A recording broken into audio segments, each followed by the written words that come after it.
আজ আমি আপনাদের সাথে খুবই একটা ট্র্যাডিশনাল রেসিপি শেয়ার করব। সেটা হলো ইলিশ মাছের মাথা দিয়ে কচু শাক। আর গরম ভাতের সাথে এই রকম রেসিপি থাকলে তাহলে আর কিছুই লাগে না, আর এর স্বাদ মুখে লেগে থাকে। আর এই রেসিপি বানানো খুবই সহজ। তাহলে চলুন দেখে নিই আজকের রেসিপি। আর বন্ধুরা, এই রেসিপি বানানোর জন্য সবার প্রথমে আমাদের লাগছে কচু শাক। কচু শাকটাকে আমি আগেই ভালো করে খোসা ছাড়িয়ে জল দিয়ে ধুয়ে আর নুন দিয়ে 5 মিনিটের জন্য সেদ্ধ করে নিয়েছিলাম কড়াতে। এটাকে আমি খুব বেশি সেদ্ধ করব না, বেশি গলে গেলে আমাদের খেতে ভালো লাগবে না।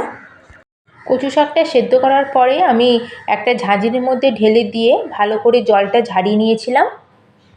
আর এখানে আমি নিয়েছি ইলিশ মাছের মাথা। মাথাটাকে আমি মাঝখান দিয়ে কেটে 2 টুকরো করে নিয়েছি। আর এটাকে আমি নুন হলুদ মাখিয়ে নিয়েছি মাছে। প্রথমে আমরা মাছের মাথাটাকে ভেজে নেব।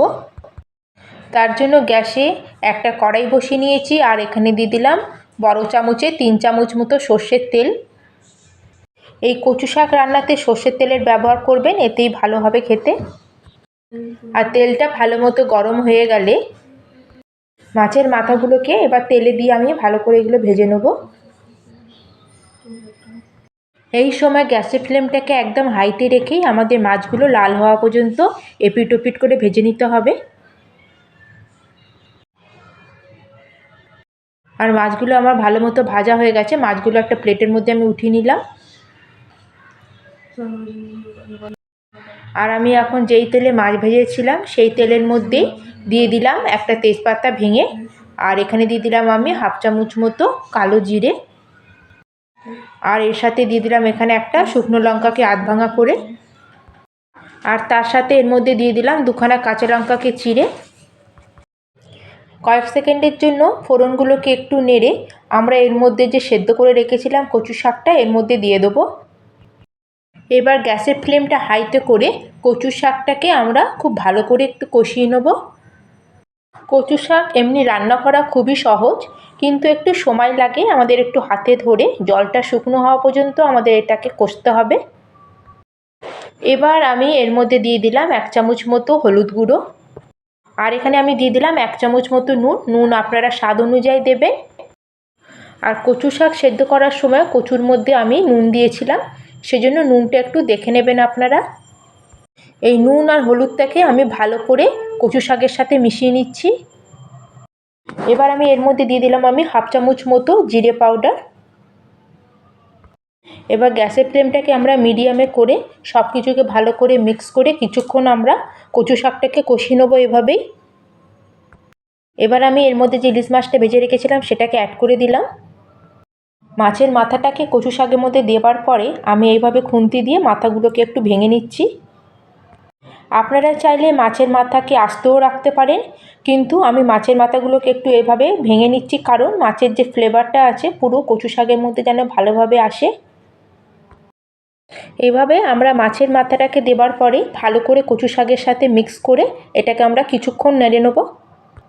এখানে কচু শাকের জাস্ট একটু কালারের জন্য আমি এখানে দিয়ে দিলাম 1/2 চামচ মতো কাশ্মীরি লঙ্কা পাউডার।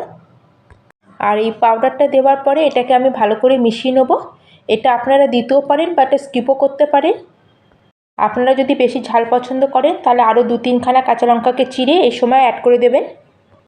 সব কিছু ভালো করে মিক্স করে নেওয়ার পরে এটাকে আমি একটু ঢেকে দিচ্ছি 5 মিনিটের জন্য, যাতে সব ইলিশ মাছের ফ্লেভারটা পুরো কচু শাকের মধ্যে চলে আসে।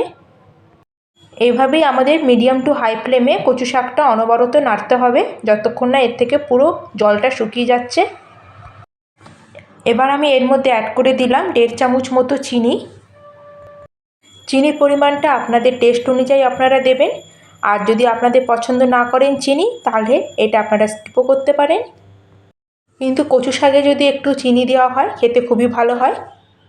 আর এই দেখুন কচু শাকটা আমার হয়ে গেছে আর জলটাও আগের থেকে অনেকটা শুকিয়ে গেছে। এবার আমি শেষে এখানে অ্যাড করে দেবো আমি 1/2 চামচ মতো গরম মশলা। এটাকেও আমি 1 মিনিট কচু শাকের সাথে একটু মিক্স করে নেব।